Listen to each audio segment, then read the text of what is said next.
things can change. Liverpool had no intention of making a sign in January, and then Luis Diaz was unavoidable. And they nearly ended up making 2. Liverpool had no intention of making a sign in the January before last, but Joel Matip gets injured and they've got to sign, they've got to move, and they bring it in. So by saying they're not signing anyone, you're only setting yourself up for a fail. I think so. I didn't write that for the kickoff. Yes, I think it might be true in terms of I think that might end up being the case, but I don't want that put out there as I said. Well, Liverpool are not signing anyone. Well, it came from obviously a lot of the usual crew. I think Joyce Shit. Yeah, a lot of people have been off, haven't they? I know James has been on holiday, and I think Dom's been on holiday as well, Dom King. But whoever was working, and I think that's come from Liverpool, sort of saying, well, no, we're getting our business done nice and early, and blah blah blah. I mean, I suppose there's a couple of ways of looking at this. Is because clearly this bit come from Liverpool. They joined up thinking and release time on this on social media suggests that it's coming from one place, and albeit verified. You can spin this off in a number of ways. Would you level it more along the lines of this is Liverpool just going right? Stop! Don't get your hopes up. But for the outside world of don't bother losing your head every week on this transfer stuff because it's less likely to happen. Or is this a bit of gamesmanship from Liverpool and going, well, we don't want to be the world to think we've got tons of money, or is this we'll wait and see what happens on the players moving out? There's so many elements to it, branches to it. One is we know Liverpool. I wish we knew more. So I wish I could tell you who and when and exactly what the situation is. But I do know that Liverpool work well in advance of these kind of shows. So when I'm saying this, I'm guessing they don't watch them.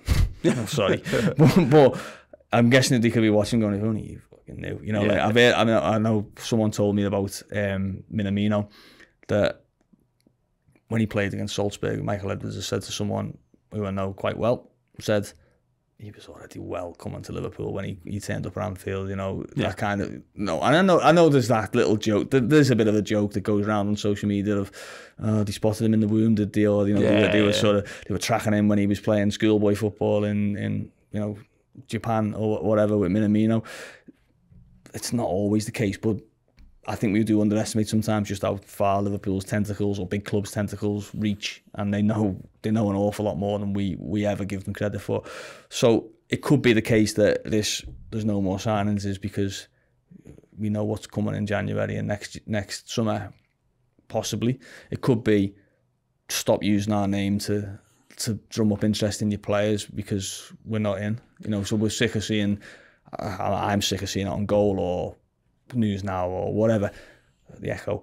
Liverpool target joins Eintracht Frankfurt, those kind of things, and you're like, it's not a Liverpool target, or he wasn't a Liverpool target, but he was just linked with Liverpool.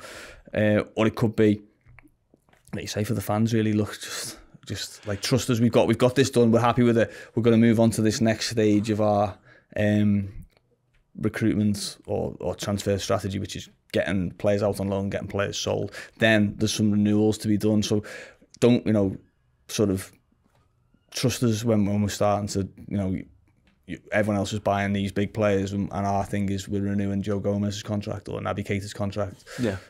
Mo Salah's contract, potentially.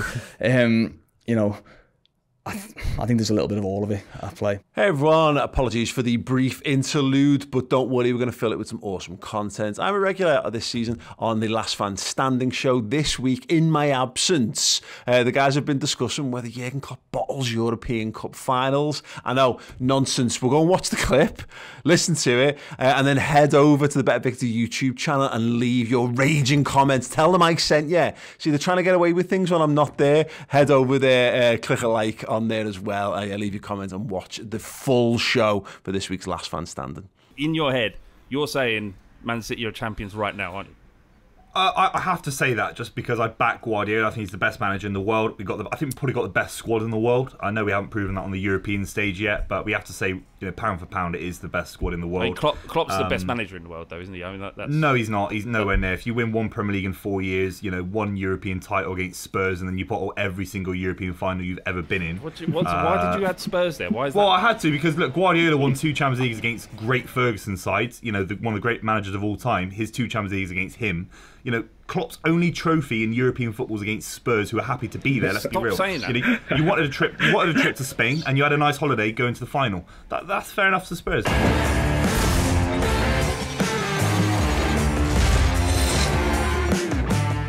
Yep, there you go. Do check it out. Go over there. Leave a like. Leave a comment. Say Mate sent me. Say Redmen sent me. Say I disagree vehemently with everything you've said. Do watch the whole show. They are good shows. I do enjoy being over there. I'll be back in the coming weeks on there as well. So make sure you subscribe to the channel while you're over there. And yeah, anyway, on with the show. There's a lot of stuff to be done, and the idea of Julian Ward jetting off to Portugal when everyone else is on holiday to go and get the Darwin Núñez deal sorted. Yeah. And you're right, there's contract renewals to be handled because they've got to get sorted at some point. I think the thing where a lot of this stems from, because it's funny, because if Liverpool's attempts, if it was Liverpool briefing in an attempt to get the fan base to chill out, the fact that Liverpool are immediately then linked with Asensio and social media goes on fire off the back of it. Because I had this, I was literally lying on a sun lounger and I put how are we, and someone said something like, I'm Sam, Bobby get that excited by a particular winger or whatever, and I'm like, I've got no idea what you're talking about because I literally checked in for 5 minutes. I've done that. I was on holiday as well, and you put up fee agreed for Mane or something. You just checking the spelling on the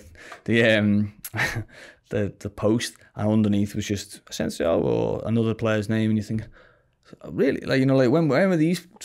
So even I can't keep up sometimes with these players who've been. I mean, the amount of times I come in here and I have an agenda, and you'll say, "Oh yeah, Fisher, Jez, or transfer Mercato or whatever." I've linked Liverpool. I was like, right, okay, so I've got 10 minutes to sort of find out what possibly could be the case with that. But look, if you ask me to, what do I think will happen? I think Liverpool probably won't sign anyone between now and the end of the summer. But a lot can happen, just dominoes can fall unexpectedly, like Tottenham. If Liverpool had a player in mind that they were absolutely all in on, potentially. Well, let's hypothesize around Jude Bellingham.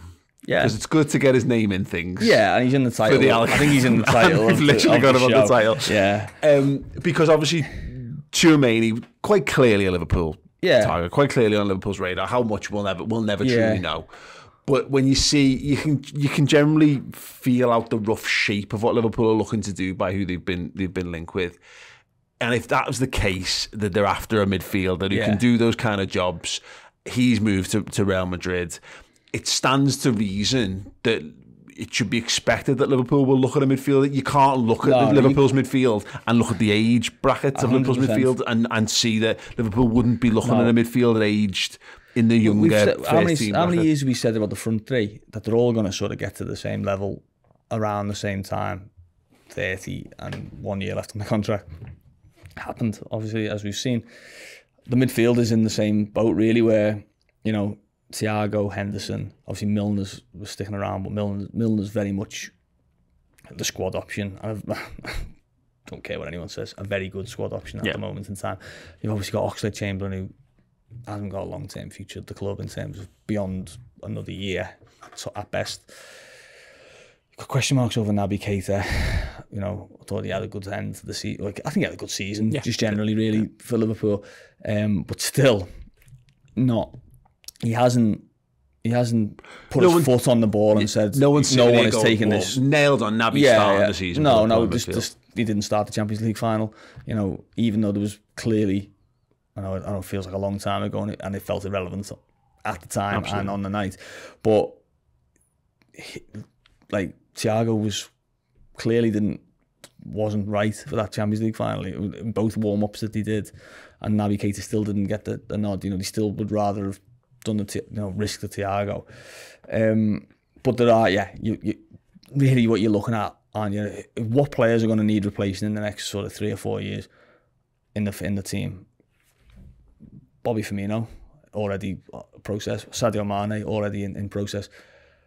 Jordan Henderson, I think is the one that sort of flashes up in my mind that says Jordan Henderson, sort of, I'm not saying the same type of player, but someone who's going to come in and become Liverpool's midfielder for the next 10 years. Yeah. It could be Harvey Elliott, it could be Curtis Jones. I think they will probably be more likely to be the sort of the other midfielder, and then you've got your sort of I say talismanic figure, but that kind of player that you go, right, he is just in, and I don't think there's any coincidence or any sort of anything wrong with your eyes getting drawn to Jude Bellingham, because he looks like England's next midfielder for the next 10 years. So solves a bit of half of your homegrown problem, albeit not a trained at your club kind of deal. You've seen how Jordan's positioned himself very close to him in England camps. Putting his tie on for him and that kind of thing. Yeah, absolutely. I mean, he had the same gear as Curtis on this week. I saw. Was it you guys shared that on social? It was like Bellingham to Liverpool confirmed. It was Curtis and him in exactly the same. Quite expensive looking summer suit. That's the thing, is that someone like him, and I suppose the fear around Bellingham is that it's like we've stolen March. We know we've got this player. Everyone, psst, we've got this player. Jude Bellingham, by the way. The thing that, and I suppose this is something that might kickstart something in the summer. I mean, the money it's going to take, I think, would be the issue. The fear I get around this is Liverpool have, I guess, missed out on Tchouaméni. Let's just phrase it as black and white as that. We've talked about it, the age profile of the first choice midfield. So you've got a lot of unknown quantities around that, as you mentioned, particularly in Curtis, Harvey, and Carvalho. Everyone is looking at Jude Bellingham as a sure thing. What if someone comes in with a 120 million bid for him? This window.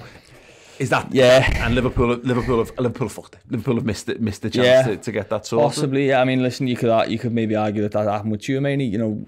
I don't often get things so clearly right, but I think we said from a very early stage that Liverpool think he's going to end up at Real Madrid. He's ended up at Real Madrid, and I know there was a little bit of Paris Saint-Germain skullduggery going on, as there often tends to be, but he ended up at Real Madrid, and I think it was always likely that was going to happen. It's a good question. What if Man City just, Calvin Phillips isn't the player for them, and Jude Bellingham is? Does it change that? Could Liverpool do that anyway? Could Liverpool ever sort of go toe to toe and say, no, we're gonna butt heads with Man City? Probably not, wages wise. They didn't do it with Haaland. I've got no or very little doubt that Haaland would have come to Liverpool if they'd have given a wage that he wanted. I think Liverpool would never do that. The problem with this, and PSG set this with the Neymar transfer back in the day, is that what Liverpool have given away for themselves, particularly with the Salah deal and Mane as well. Exactly. And it's how high Liverpool will go. So effectively all Man City need to do is go, we'll just offer here. Chelsea did it with Timo Werner. It's saying, well, all we're going to do is go, Liverpool are not going to offer you 300 grand a week, but we'll offer you 300 grand a week. There you go. And it works. You obviously seen Nunes being offered more money by Manchester United. It's a different conversation, Man United to Liverpool at this point. Liverpool have, if the transfer fee isn't absurd like Thiago, Liverpool he's parachuted in on good wages, for his level. I'm not saying he's sort of Erling Haaland or Cristiano Ronaldo sort of level, but Liverpool are willing to say, well, look, what we're saving on this transfer fee, because Thiago's a 50-60 million pound player Liverpool got for 25. We will make that up, and we'll put you in. Virgil van Dijk, I think, coming on a very, very good contract when he came from Southampton, and has since gone on to an even better one, obviously. I'm pretty sure Alisson is the same. If there is a deal to be done for a player that is probably, I mean, Haaland was a very low transfer fee, but a very, very high wage. I think Bellingham would be probably a bit more central on both, if you know what I mean. And so if the fee is more, that's not a bad fee for a player like that who's got so much potential. The wages are high, but it's 10 years of a player. It's worth it. At 20, what was he? I don't even know if he's 20 yet, Bellingham. That way, it's not the same as sort of buying a Robert Lewandowski and going 50 million plus, wow, that much a year for 5 years or 4 years. It's not the same. It's a little bit more manageable for a club like Liverpool. If it's a young player that they are absolutely convinced is going to be, you know, a start, which someone like Bellingham is. The question is, who else has sort of put the groundwork in, or who else is willing to just go, there's our cards, what do you fancy? Yeah, and again, Liverpool have been such shrewd operators in this, and again, a lot of this will come down to Julian Ward, and hopefully we won't even notice the transition over the next couple of years, and things will just carry on with Liverpool being at the forefront of this stuff. But I've often felt, and my feelings are unchanged on the midfield situation. I think we could all look at it and say you'd feel a lot more comfortable if Liverpool went and got Bellingham tomorrow. You'd be like, well, yeah, there you go, sound. No more concerns left over Liverpool squad. I'm sure there will still be. You know, who's his backup? Yeah, who's our Bellingham backup? Yeah, true. But yeah, that's okay. Yes, that aside, what Liverpool are doing, and it doesn't sit comfortably with the fan base when we're back in this world as we are every summer of the unknown and fears and what might come and the uncontrollables and the unknowables. Liverpool will always wait and leave themselves for fans' minds one short. Yeah. To make sure they get the right piece. Yeah. And I think we fail to, for a lot of revisionism in football, we fail to revise this part of Liverpool's history of the amount of times we've gone to start of the season and gone, what are they doing here? The left back situation, the James Milner situation, which ultimately ends up with Liverpool having Andy Robertson as their main left back. There's centre back issue, which obviously a catastrophic season where that goes the worst it can possibly go, but it's ultimately because they want Ibou Konate, and they have to wait a year for that. But that's the worst it can go in that time. Virgil van Dijk waiting half a season. Him. Again, we're putting the Konate one also was at a time when the pandemic, and there was that doubt of don't be stupid there until we know sort of what the world looks like, and by the time the world's back, Liverpool are back. Yeah, you're right. Virgil van Dijk, another one. You know, I remember seeing people when Virgil wasn't signed for Liverpool saying just get Johnny Evans for, you know, like get him out of. Stefan de Vrij, I think, was the one who was like really a lot of players, you know, a centre half. Yeah, I think if you the kindest thing you can say about him as a footballer is that he is a centre half. You know, I couldn't tell you. You know, I'm sure there's some massive fans out there who'll be able to tell you. Was, you know, there were Liverpool. They ended up doing something not dissimilar, but there was a lot of Liverpool fans saying just get Shkodran Mustafi in last January and get, you know, and that might have helped, but then Liverpool would have had Shkodran Mustafi in the squad trying to get rid of them. You know, that's the way Liverpool think, is like, look, unless we're sort of, there's no other option, as it turned out with, you know, having to get Kabak and Ben Davies. You know, Ben Davies is one on its own, to be honest. I feel like I'm sort of bringing him into arguments here, and I apologise. It's not about him. It's more just about the strangeness of that situation, to be honest. But Liverpool have shown it. Unless it's sort of there's no other option, they will do things at their own pace, and they will do things in their own way. You know, I don't think Liverpool have ever been swayed by Twitter.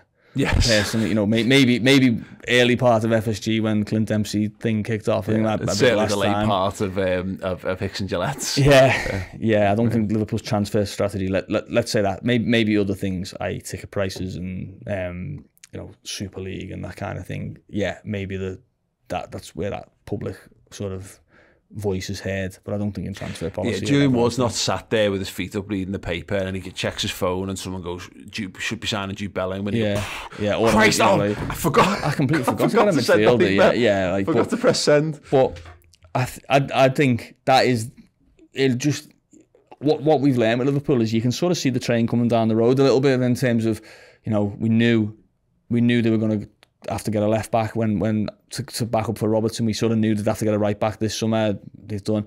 We knew the front three were either going to have to be renewed or replaced, or both, or a mix, sorry, of the two. We've seen that coming. I think the next train coming seems to me obvious that it's a sort of a